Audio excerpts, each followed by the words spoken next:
মুন্সিগঞ্জ সদর উপজেলার বাংলাবাজার ইউনিয়নের কালীরচর এলাকায় মোবাইল চুরির অপবাদে মারামারির ঘটনায় দুই গ্রুপের অন্তত 15 জন আহত হয়েছে।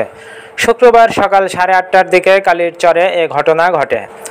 আহতরা হলেন রহম আলীর ছেলে জাহান উদ্দিন ব্যাপারী 45, নুরু ব্যাপারী 60, আলী ব্যাপারীর ছেলে সাইফুল ইসলাম 38, গিয়াসউদ্দিনের স্ত্রী রহিমা বেগম 50 ও জাহানউদ্দিনের স্ত্রী নুরুন নাহার।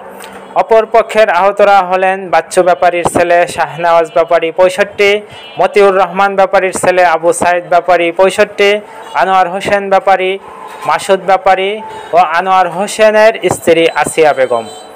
আহতরা মুন্সিগঞ্জ সদর হাসপাতালে ভর্তি হয়ে চিকিৎসা নিচ্ছেন।